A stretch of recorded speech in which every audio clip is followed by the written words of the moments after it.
नमस्कार, स्वागत का है आपका हमारे इस नए शो उत्तर मांगे प्रदेश में। कोरोना के बढ़ते संक्रमण के दौर में अनलॉक की बड़ी ढील देश को मिलने जा रही है।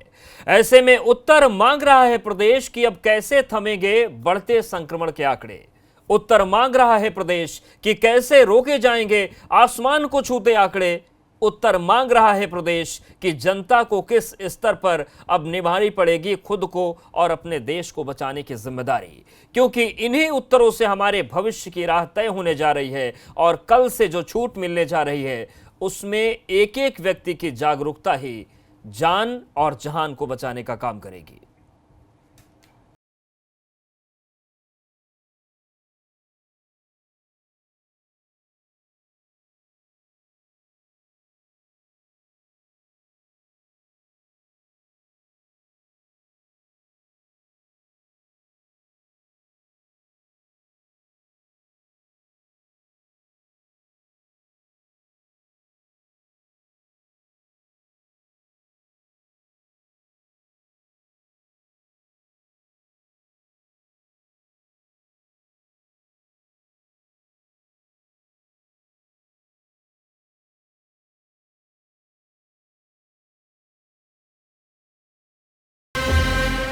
चुनौतियों से निपटने के लिए हम कितने तैयार?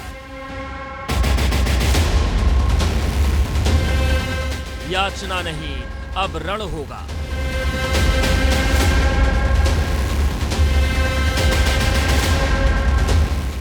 वायरस से युद्ध हर क्षण होगा।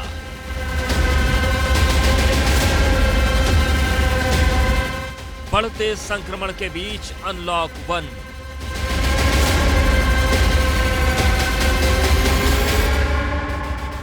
कैसे मिलेगी वायरस से राहत? उत्तर मांगे प्रदेश। तो सवाल यही है और उत्तर यही प्रदेश मांग रहा है कि जब कल से लॉकडाउन में बड़ी छूट मिलने जा रही है तो कैसे जान और जहान को बचाया जाए। हमारे साथ कुछ खास मेहमान जुड़ रहे हैं। डॉक्टर जेडी रावत जी, प्रदेश अध्यक्ष IMA, doctor Tanuraj Sirohi, senior physician हैं, डॉक्टर शिप्रा घर, महिला चिकित्सक हैं, और डॉक्टर केपी जोशी जी, वरिष्ठ डॉक्टर हैं। आप सभी का बहुत स्वागत है इस चर्चा में। और डॉक्टर जेडी रावत जी, सबसे पहले आपके पास ही आ रहे हैं। कल से मंदिर खुलने जा रहे हैं, शॉपिंग कॉम्प्लेक्स खुलने जा रहे हैं, तमाम गतिविधियां बहुत तेजी के साथ आगे बढ़ेंगी। गाइडलाइन सरकार की तरफ से दे दी गई हैं, लेकिन सवाल यही है कि जो लोग लॉकडाउन में भी नहीं मान रहे थे अब इस छूट के बाद निकलेंगे तो कितना बड़ा खतरा है और सतर्क रहने की जरूरत कितनी है?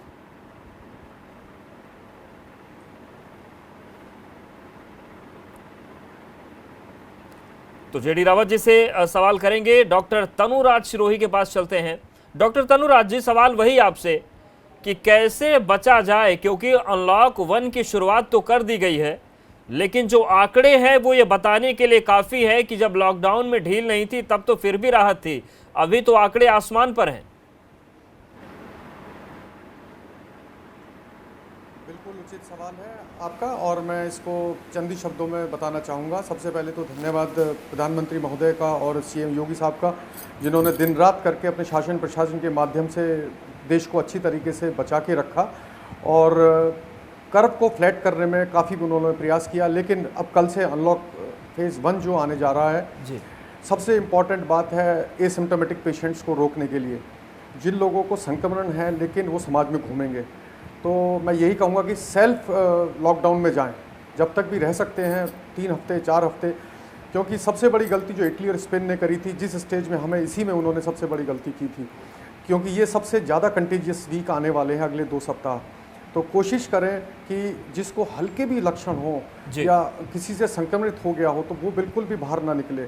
और नंबर 2 बात यह है कि आपके घर में जो बड़े बुजुर्ग हों, 65 साल से ज़्यादा का कोई भी अगर आपके घर में आपके परिवार का सदस्य रहता है तो कोशिश करें उनको तो लगभग अभी 3 हफ्ते तक बिल्कुल निकलने की अनुमति ना दें जब तक कि बहुत अनिवार्य ना हो।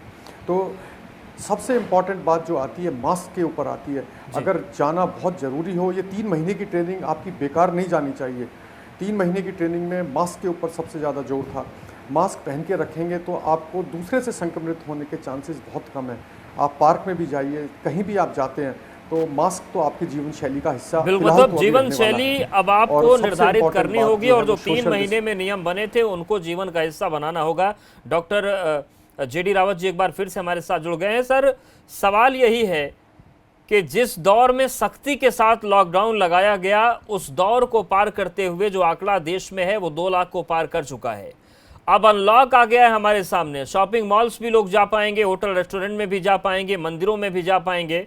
ऐसे में खतरा इतना बड़ा जब सामने है तो सतर्कता भी उसी बड़े स्तर पर निभानी होगी सबको। जी सर, पहली चीज़ तो मैं आपको बहुत बहुत धन्यवाद देता हूं कि आपने मुझे इसमें इनवाइट किया है। और जहां तक ये कोरोना पैंडेमिक का सवाल है सर, पिछले 3 महीने से जिस तरह सरकार ने लॉकडाउन किया है जी, इससे कोरोना का काफ़ी कंट्रोल हुआ है। लेकिन कल से जो लॉकडाउन का खुलने की बात हो रही है तो इसमें जनता को काफ़ी भय है कि आगे क्या होगा, क्योंकि कोरोना का इंसिडेंस डेली का डेली बढ़ रहा है।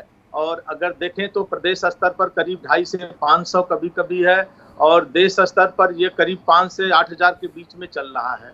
ऐसे में हमारी सबसे गुजारिश यही है कि विगत जो 3 महीनों में शासन, प्रशासन या विभिन्न संगठनों ने जो कुछ कोरोना के बारे में हमको बताया है कि इसका कोई इलाज नहीं है, जी, इसको कैसे रोका जा सकता है, तो इसके लिए 4 फार्मूले बताए गए थे कि मास्क यूज करें, सोशल डिस्टेंसिंग करें, सैनिटाइजर यूज करें और डिसइंफेक्ट। ये जो 4 आइटम हैं, अगर इसको हम ले करके आगे चलते हैं तो शायद कोरोना को स्प्रेड करने में हम लोग रोकने में सफल होंगे और कोरोना पर विजयी पाएंगे। इसमें पैनिक होने की जरूरत नहीं है, क्योंकि कोरोना के साथ ही हमको जीना है और इसी के साथ ही हमको चलना है। तो इसलिए इन सब चीजों की अगर हम सावधानी लेके चलेंगे तो कोरोना से बचा जा सकता है। बिल्कुल, कोरोना से बचा जा सकता है। और ये भी एक महत्वपूर्ण बात है कि अब हमें ये सीख लेना होगा, हमें ये स्वीकार करना पड़ेगा कि कोरोना के साथ हमें जीना है।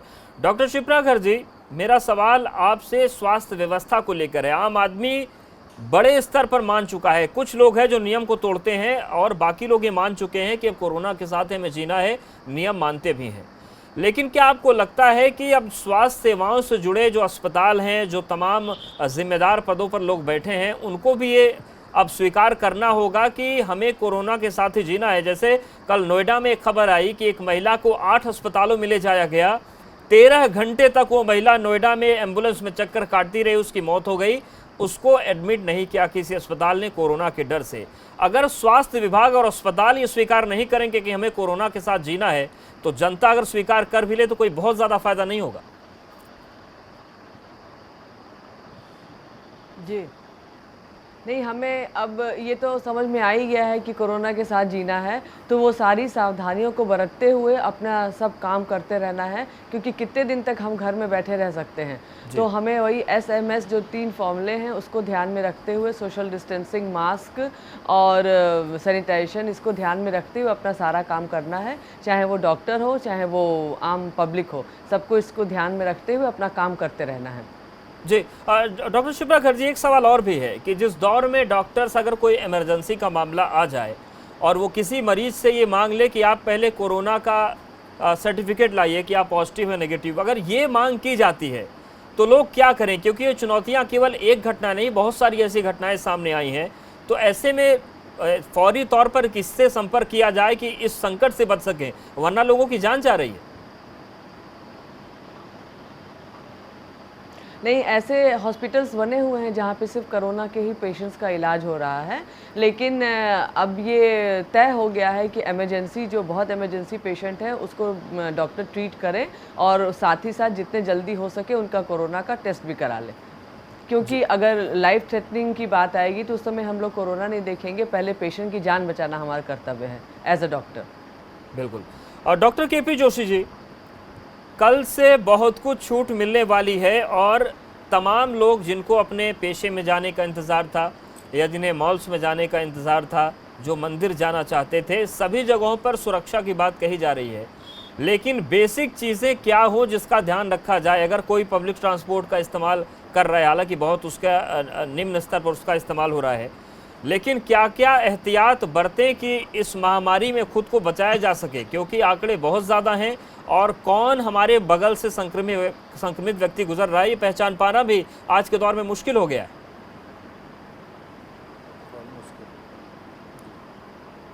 सर मैं पहले ये आपको बताना चाहूँगा कि जब सेंट्रल गवर्नमेंट ने लॉकडाउन शुरू किया था तो हमारे सारे स्टेट्स को वो लॉकडाउन डिटो फॉलो करना चाहिए था।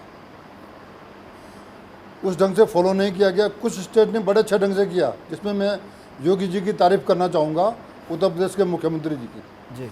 उसके बाद दूसरी चीज़ है पेरीफेरी के जो हमारे स्टेट्स हैं उनकी स्थितियां अलग है, उनको अपने स्थितियों के अनुसार लॉकडाउन करना चाहिए था, उन चीज़ों को परिभाषित करना चाहिए था। चलिए अब तो अनलॉकडाउन का समय आ गया है, तो अनलॉकडाउन में सोशल डिस्टेंसिंग तो हमें रखनी पड़ेगी, क्योंकि आप बहुत दिनों तक अपने प्रतिष्ठान बंद नहीं रख सकते। और जब पता चल गया कि हमें कोरोना के साथ रहना है और कोरोना का पहला फेज सितंबर तक रहेगा और दूसरा दिसंबर तक कम से कम, तो ये हमें देखना पड़ेगा कि सोशल डिस्टेंसिंग और मास्क, ये दोनों चीज़ें बहुत ज़रूरी है। और आपको अपने आप को सैनिटाइजर से डिसइंफेक्ट करना पड़ेगा। जो लोग घर में हैं उन्हें बहुत ज़्यादा मास्क की ज़रूरत नहीं है, न सैनिटाइजर की ज़रूरत है, इसका मिसयूज भी नहीं होना चाहिए जी। और जो लोग बाहर निकल रहे हैं उनको सोशल डिस्टेंसिंग के साथ, उनको मास्क के साथ बाहर निकलना पड़ेगा, उनको दूरी बना के रखना पड़ेगा और आपको मिनिमम व्यापारिक गतिविधियां तो शुरू करनी पड़ेगी, देर सवेर तो आपको करनी पड़ेगी। तो आप कल से शुरू कर दें तो कोई दिक्कत नहीं है। जी बिल्कुल। डॉक्टर तनुराज सिरोही जी, मेरा एक सबसे बड़ा जी अपनी बात पूरी कर लीजिए। मेरा एक चिकित्सा समुदाय से एक आग्रह है, पूरे देश में हमारी जो चिकित्सा अधिकारी हैं, जो जिम्मेदार अधिकारी हैं, जो हमारे चिकित्सा अधिकारी हैं, वो अपना रोल अच्छे ढंग से प्ले नहीं कर रहे हैं। उनको आगे आना चाहिए, उनको सरकार को, प्रदेश सरकार को बताना चाहिए कि ये गाइडलाइन है और ये चीज़ें फॉलो होनी चाहिए। पब्लिक को एजुकेट करना चाहिए। और जैसे आपने अभी बताया कि अस्पताल एडमिट नहीं कर रहे हैं, पहले तो आपको योजना बनानी चाहिए थी कि हमें कितने कोविड हॉस्पिटल रखने चाहिए। अगर उससे ज़्यादा रिक्वायरमेंट बनाएं तो हमें दूसरे स्टेज में क्या करना चाहिए। अगर बहुत ख़राब स्थिति आती है तो हमें क्या करना चाहिए। तो ये योजना आपको पहले बनानी चाहिए। अब मरीज जगह जगह क्यों घूम रहा है।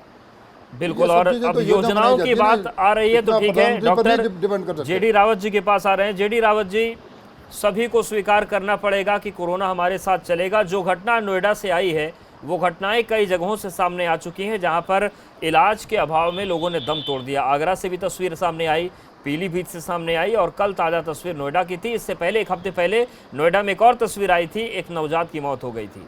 क्या आईएमए एक बड़ा कदम यहाँ उठा सकता है कि अस्पतालों की जो मनमानी है कि कोरोना के नाम पर किसी इमरजेंसी पेशेंट को भी भर्ती नहीं करेंगे, तो उस पर आईएमए कोई सख्त कदम उठाए? क्योंकि डॉक्टर्स के हित में आईएमए का स्टैंड बहुत सख्त होता है, लेकिन इस तरीके की तस्वीरों पर स्टैंड क्या होगा?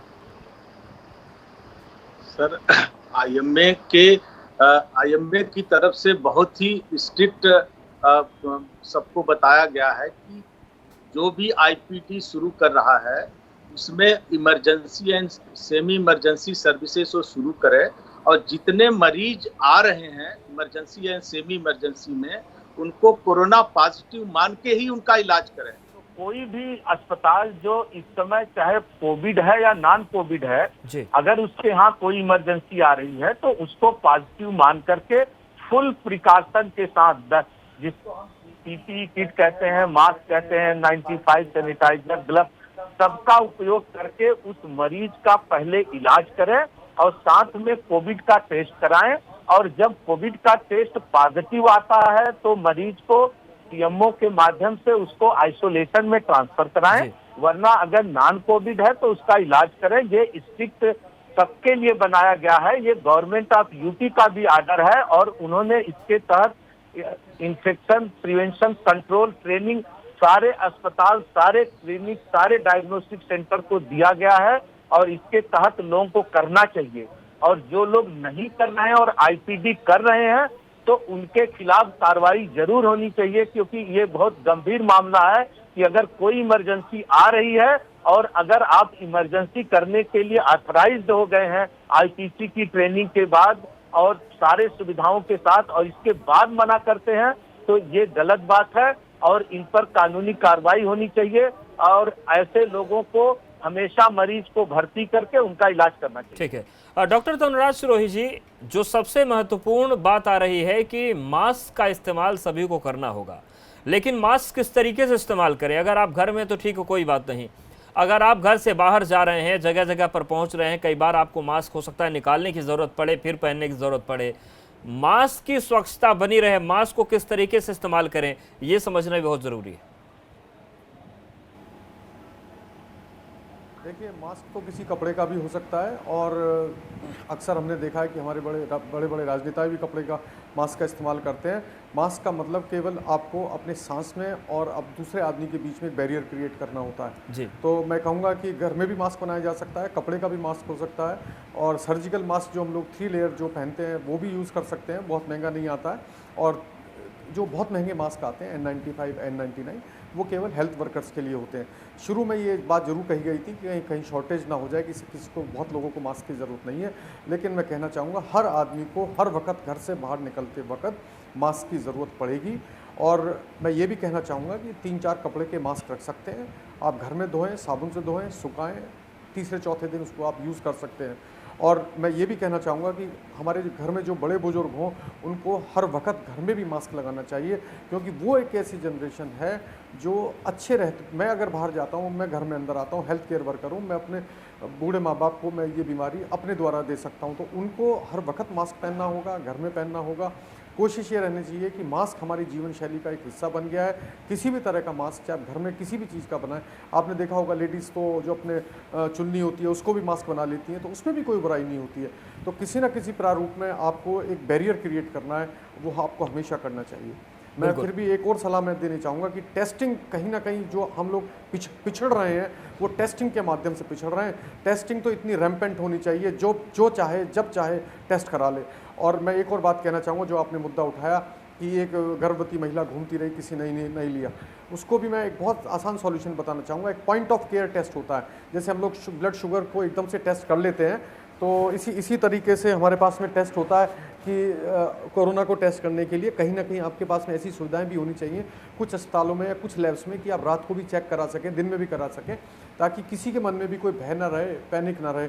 तो और कुछ कोविड हॉस्पिटल्स अब क्योंकि अनलॉक हो गया है, तो कुछ प्राइवेट हॉस्पिटल्स को, क्योंकि प्राइवेट हॉस्पिटल्स लगभग 70% हेल्थ केयर में इन्वॉल्व रहते हैं, तो कुछ प्राइवेट हॉस्पिटल्स को मानक के रूप में अपनाना चाहिए कि ये लोग कोविड का भी इलाज करेंगे। तो क्योंकि दिल्ली के बॉर्डर सील हो गए, तो कहीं ना कहीं अब ये बहुत बड़ी समस्या होने वाली है, क्योंकि अस्पताल सरकारी हॉस्पिटल्स भर सकते हैं या जो भी आपने चिन्हित कर रखे हैं, तो इनको बढ़ाना पड़ेगा ताकि इस तरह की दिक्कतें भविष्य में ना आए। बिल्कुल। डॉक्टर क्षिप्राधर जी, शॉपिंग जो मॉल हैं वो भी शर्तों के साथ खुलने जा रहे हैं, लेकिन जो लोग वहां पर खरीदारी के लिए जाएंगे, हालांकि संख्या सीमित कर दी गई है, लेकिन शॉपिंग मॉल्स में लोग जाते हैं, अगर खासतौर से कपड़े की खरीदारी करनी है तो ट्रायल का बड़ा प्रचलन है। क्या ट्रायल करना कपड़े का सुरक्षित है इस दौर में? नहीं, हम तो ये एडवाइस करेंगे कि इस समय ट्रायल नहीं लेना चाहिए, क्योंकि उनके पास बिल है, वो आकर के अपना चेंज कर दें और खुद जा कर के सेलेक्ट करके ले आएँ। ट्रायल ना करें, क्योंकि टच से अगर किसी को कोरोना हुआ है, उसने उसको टच किया और फिर जाके दूसरे ने टच किया, तो वो उसके लिए हार्मफुल हो सकता है। इसलिए ट्रायल का बिल्कुल ना करें इस समय। बिल्कुल। और डॉक्टर केपी जोशी जी, जितनी चुनौती ग्राहकों के सामने है उतनी चुनौती दुकानदारों के सामने भी है। जिनकी दुकानें हैं, बड़ी बड़ी दुकानें हैं, अच्छी खासी संख्या ग्राहकों की पहुंचती है, वो दुकानदार और अपने स्टाफ की सुरक्षा वो कैसे करें, उनको क्या ध्यान रखने की जरूरत है, क्योंकि तमाम तरह के लोग दुकानों में पहुंचते हैं। ऐसे में एसिम्प्टोमेटिक मामले इतने ज़्यादा हो गए हैं कि समझना मुश्किल है कि कोई लक्षण वाला है या नहीं है। कैसे दुकानदार अपने स्टाफ के साथ अपनी सुरक्षा करे? दुकानदारों के लिए फिर वही है, क्योंकि आपने ग्राहक सीमित कर दिए हैं। दूसरा, आप पहले ये देखें कि जहाँ पर आपकी दुकान है वो स्पेस खुला हो जी, उसमें एयर आने जाने की पूरी सुविधा हो, बंद ना रहे, एसी का इस्तेमाल ना करें। दूसरा, सोशल डिस्टेंसिंग उन कर्मचारियों को भी रखनी पड़ेगी। क्या एसी पूरी तरीके से बंद रखना है डॉक्टर साहब? और सब नहीं, आप पीरियडिकली उसको बीच में चला सकते हैं, उसमें कोई ग्राहक ना हो। एक बार आप वो कर दें, पंखा चलाएं, वो करें, एयर का ट्रांसमिशन होना बहुत जरूरी है। बंद कमरा और बंद कमरे में ड्रॉपलेट नहीं होनी चाहिए।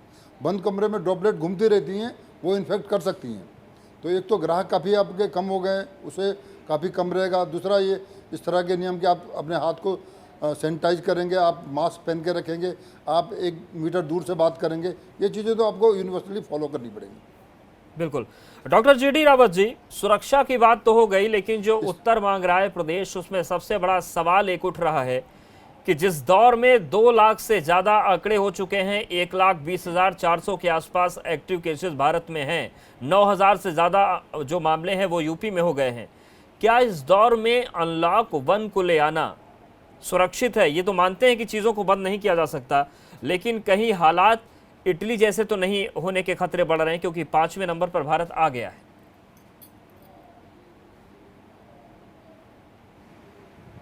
ऐसा है कि अगर हम लॉकडाउन बढ़ाते रहेंगे तो जनता की भी प्रॉब्लम बढ़ रही है, और साथ में तरह तरह की जो हमारी डेली की रिक्वायरमेंट की चीज़ें हैं, या वो काम से रिलेटेड हो, या किसी की नौकरी से रिलेटेड हो, या मजदूरों की प्रॉब्लम है, ये सब लॉकडाउन से और भी बढ़ रही है।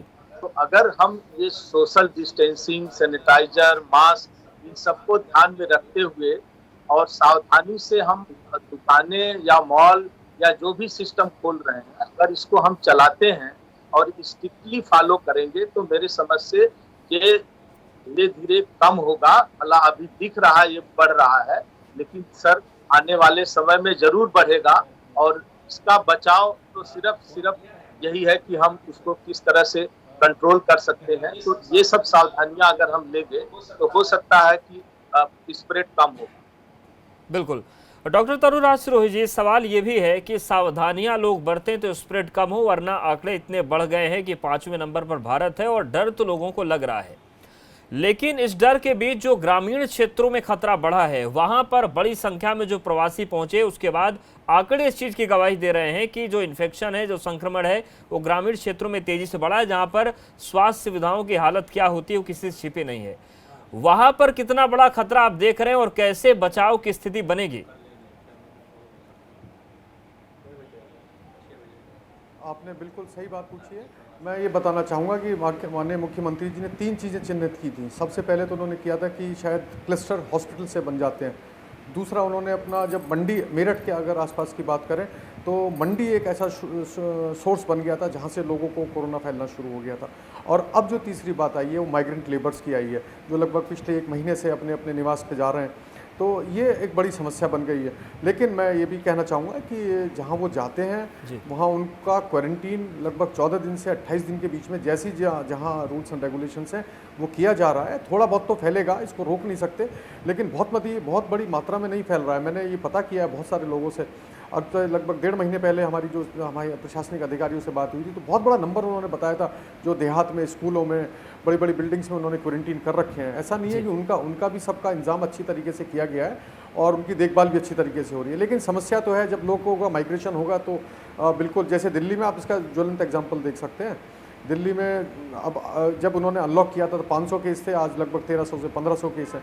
तो बढ़ना तो निश्चित है, लेकिन वो एसिम्प्टोमेटिक पेशेंट्स होते हैं। इसका पैनिक ना करें पैंडेमिक में, और बचाना केवल बुजुर्गों को है, बाकी अपने आप ठीक होने की मृत्यु दर बहुत कम है। बिल्कुल, तो मतलब सुरक्षा रखनी है। डॉक्टर केपी जोशी जी, एक और बड़ा महत्वपूर्ण सवाल है, वक्त हमारे पास कम है। सैनिटाइजेशन की बात कही जा रही है। अपना हाथ अगर सैनिटाइज करना है, सैनिटाइजर्स अवेलेबल हैं। कोई व्यक्ति अपना पूरा घर कैसे सैनिटाइज करे बाहरी मदद लिए बिना? और एसी बंद करने की जो बात है, तो जो लोग बाहर जा रहे हैं, क्या वो अपनी कार में या किसी अपनी गाड़ी में एसी चला सकते हैं? सर, मैं पहले एक बात आपको क्या बोले पूरे देश के लोगों को बताना चाहूँगा कि सबसे पहली चीज़ है पब्लिक एजुकेशन। पब्लिक एजुकेशन आपको हर लेवल पे पहले करनी पड़ेगी। पहले आपको ये बताना पड़ेगा कि कोरोना डरो ना, कोरोना पॉजिटिव होना अपराध नहीं है। पहले हमें अपनी जनता को ये बताना पड़ेगा। हम कोरोना पॉजिटिव को बहुत गलत ढंग से न लें।